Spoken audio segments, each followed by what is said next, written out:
ओम नमो भगवते वासुदेवाय नमः। जय माता रानी। दोस्तों, आपके अपने चैनल धर्म साधना में आपका बहुत बहुत स्वागत है। माँ भगवती दुर्गा की कृपा आप और आपके पूरे परिवार पर सदा सर्वदा बनी रहे। दोस्तों, आज की वीडियो में मैं आपको सुनाने वाली हूँ आषाढ़ मास की शुक्ल पक्ष की एकादशी देवशयनी एकादशी व्रत की कथा। इस एकादशी को पद्मा एकादशी और हरिशयनी एकादशी के नाम से भी जाना जाता है और शास्त्रों के अनुसार आज के दिन भगवान श्री हरि विष्णु योग निद्रा में 4 महीनों के लिए क्षीर सागर में चले जाते हैं। तो आज के दिन विधि विधान से भगवान श्री हरि विष्णु की पूजा करने का विधान है और अपने शयन करने से पहले भगवान श्री हरि विष्णु को शयन अवश्य करा देना चाहिए। दोस्तों, अगर आप देवशयनी एकादशी व्रत के नियम, पूजा विधि और उपाय के बारे में जानना चाहते हैं तो इसके लिए चैनल पर वीडियो पहले से अपलोड है, आप उसे वहां से जरूर देख लीजिए। और आज की वीडियो में मैं आपको सुनाने वाली हूँ देवशयनी एकादशी व्रत की कथा और जानेंगे कि एकादशी व्रत के पारण का शुभ समय क्या है और पारण की सही विधि क्या है। तो आज की वीडियो को पूरा ज़रूर देखिए और अगर आपको आज की वीडियो अच्छी लगे तो लाइक भी ज़रूर कीजिए, शेयर भी ज़रूर कीजिए फैमिली फ्रेंड्स के साथ। और चैनल पर पहली बार आए हैं, अगर अभी तक आपने चैनल को सब्सक्राइब नहीं किया है तो आज की वीडियो अगर आपको अच्छी लगे तो चैनल को सब्सक्राइब ज़रूर कर लीजिए और बेल बटन को भी प्रेस कर लीजिए। तो इससे ये होगा कि इस चैनल पर जो नई वीडियो अपलोड होंगी उनकी नोटिफिकेशन आपको सही समय पर प्राप्त होगी। तो सबसे पहले जान लेते हैं कि देवशयनी एकादशी का शुभ मुहूर्त क्या है, पारण करने का शुभ मुहूर्त क्या है। देखिए, जैसा कि आप सभी जानते हैं कि तिथि जो है एकादशी की प्रारंभ हो चुकी है 9 जुलाई की शाम को 4:39 पर और एकादशी तिथि समाप्त होगी 10 जुलाई को दोपहर 2:13 पर। तो 10 जुलाई को हमने देवशयनी एकादशी का व्रत धारण कर रखा है और पारण करेंगे 11 जुलाई को। तो पारण का शुभ मुहूर्त है सुबह 5:56 से सुबह 8:36 तक। इसी शुभ मुहूर्त में आपको व्रत खोल लेना चाहिए, क्योंकि एकादशी व्रत का पारण अगर शुभ मुहूर्त में ना किया जाए तो व्रत का संपूर्ण फल हमें प्राप्त नहीं होता। और अब जानते हैं कि पारण करने की सही विधि क्या होती है। देखिए, एकादशी के दिन आपने व्रत धारण किया है तो द्वादशी तिथि में एकादशी व्रत का पारण किया जाता है। तो द्वादशी तिथि के दिन प्रातःकाल जल्दी उठकर और स्नान इत्यादि कर लीजिए और उसके बाद भगवान सूर्यदेव को जल अर्पित कीजिए। और भगवान सूर्यदेव को जल अर्पित करने के बाद अपने घर के मंदिर में भगवान श्री हरि विष्णु की विधि विधान से पूजा कीजिए। जैसे कि भगवान श्री हरि विष्णु के सामने शुद्ध घी का दीपक प्रज्वलित करके और मंत्रों का जप करते हुए विधिवत उनकी पूजा कीजिए। पीले पुष्प उन्हें अर्पित कीजिए, पीले फल का उन्हें भोग अर्पित कीजिए। आपके पास अगर मिठाई उपलब्ध हो तो आप मिठाई का भोग भी लगा सकते हैं। भगवान श्री हरि विष्णु को दूध से बनी हुई सफ़ेद मिठाई का भोग अर्पित करना चाहिए आज के दिन। और पूजा पूर्ण करने के बाद भगवान श्री हरि विष्णु की आरती कीजिए। इसके बाद अपने घर की रसोई को साफ सुथरा करके और शुद्ध सात्विक भोजन बनाकर उसे शुभ मुहूर्त में ग्रहण करना चाहिए।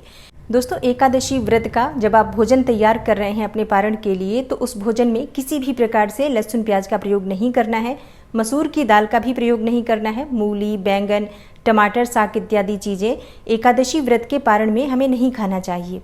तो एकादशी व्रत के पारण में आप दाल, रोटी, सब्जी, चावल भी बनाकर खा सकते हैं। बहुत से भक्तों के यहाँ चावल खाकर ही ये व्रत खोला जाता है। तो अगर आपके यहाँ भी इस प्रकार की परंपरा है कि आप चावल के द्वारा अपना व्रत खोलते हैं तो बिल्कुल खा सकते हैं। लेकिन अगर आपके यहाँ ऐसा कोई विशेष नियम नहीं है तो आप रोटी, सब्जी, दाल के द्वारा भी ये व्रत खोल सकते हैं। मतलब किसी भी प्रकार से शुद्ध सात्विक भोजन होना चाहिए, इस बात का ध्यान रखिए। और अपने भोजन करने से पहले आप किसी ब्राह्मण को या तो घर बुलाकर भोजन करा लीजिए या फिर ब्राह्मण के निमित्त भोजन की कच्ची सामग्री निकाल कर रख दीजिए और उसके बाद आप भोजन कर सकते हैं।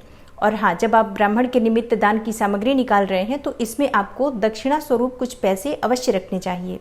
दान आप अपनी इच्छा के अनुसार, अपनी शक्ति सामर्थ्य के अनुसार कितना भी कर सकते हैं। तो जिस भी प्रकार से आप जितना भी दान करना चाहते हो और जिन भी वस्तुओं का दान करना चाहते हैं बिल्कुल आप कर सकते हैं।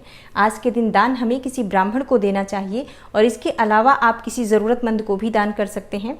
और एकादशी व्रत का पारण करने के बाद दोबारा हमें भोजन शाम को ही लेना चाहिए, क्योंकि द्वादशी तिथि में सिर्फ 2 बार ही आप अन्न का सेवन कर सकते हैं। तो एक बार आप सुबह पारण करते समय अन्न का सेवन कर लीजिए, दोबारा आप शाम के समय कर सकते हैं। दिन में आप चाहें तो फलाहार कर सकते हैं। दोस्तों, एकादशी के व्रत में पारण का बहुत अधिक महत्व माना गया है, इसलिए पारण करते समय हमें शुभ मुहूर्त और सभी जरूरी बातों का ध्यान अवश्य रखना चाहिए।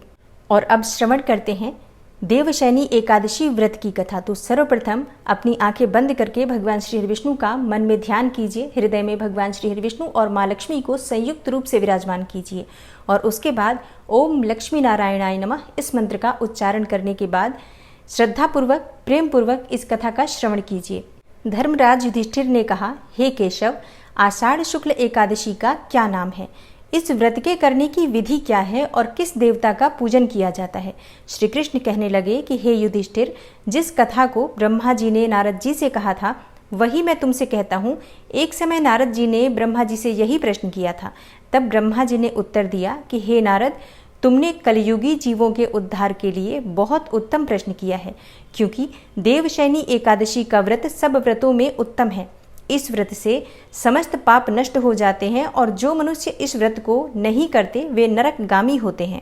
इस व्रत को धारण करने से भगवान विष्णु प्रसन्न होते हैं। इस एकादशी का नाम पद्मा है। अब मैं तुमसे एक पौराणिक कथा कहता हूँ, तुम मन लगाकर सुनो। सूर्यवंश में मांधाता नाम का एक चक्रवर्ती राजा हुआ है, जो सत्यवादी और महान प्रतापी था। राजा मांधाता अपनी प्रजा का पुत्र की भांति पालन किया करता था।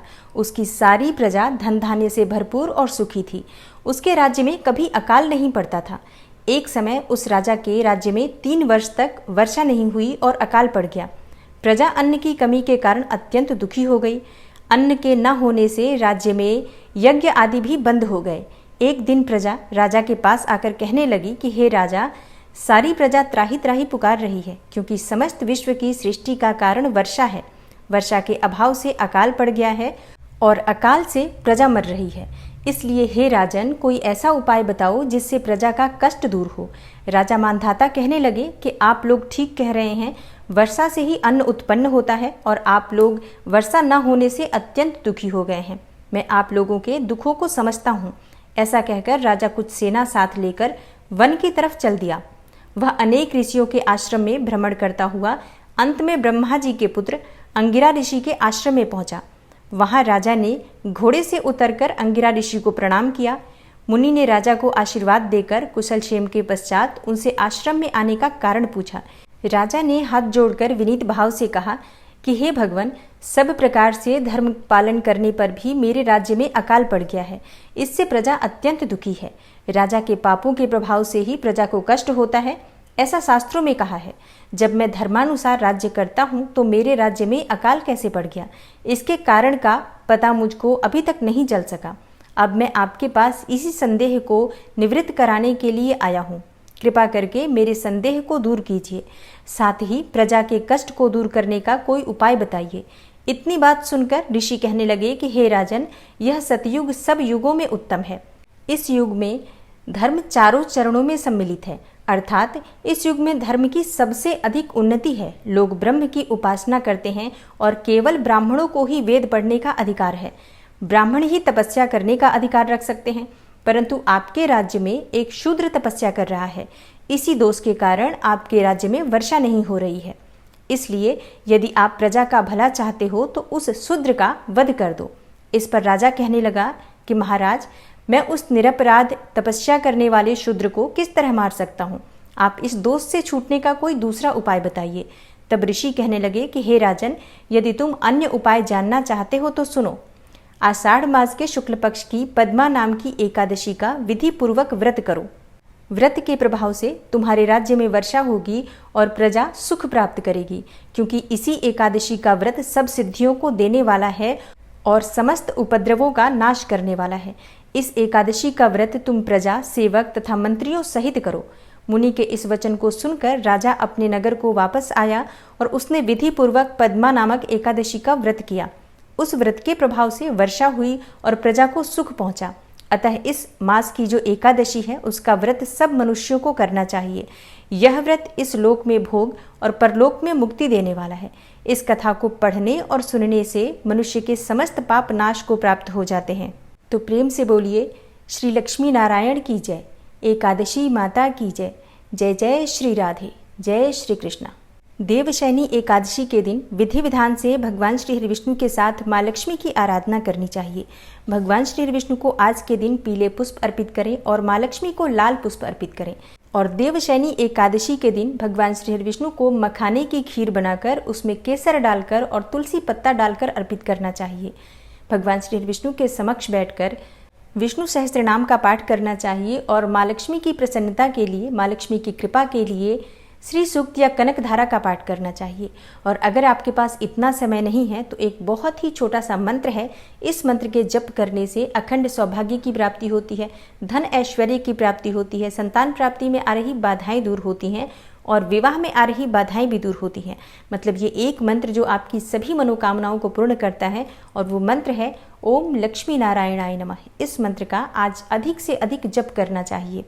समस्त पापों का नाश करने वाली देवशयनी एकादशी व्रत की कथा सुनने मात्र से ही मन की समस्त इच्छाएं पूर्ण हो जाती हैं। तो आशा करती हूँ कि आज की वीडियो आपको अवश्य पसंद आएगी। अगर आपको आज की वीडियो अच्छी लगी हो, थोड़ी सी भी आपके लिए हेल्पफुल हो, तो वीडियो को लाइक ज़रूर करें और शेयर भी ज़रूर कीजिए। और जो भक्त चैनल पर आज पहली बार आए हैं, अगर अभी तक आपने चैनल को सब्सक्राइब नहीं किया है तो आज की वीडियो अगर आपको अच्छी लगे तो चैनल को सब्सक्राइब ज़रूर कर लीजिए और बेल बटन को भी प्रेस कर लीजिए। तो इससे ये होगा कि इस चैनल पर जो नई वीडियो अपलोड होंगी उनकी नोटिफिकेशन आपको सही समय पर प्राप्त होगी। मैं मिलती हूँ आपसे अगली वीडियो में, तब तक के लिए नमस्कार।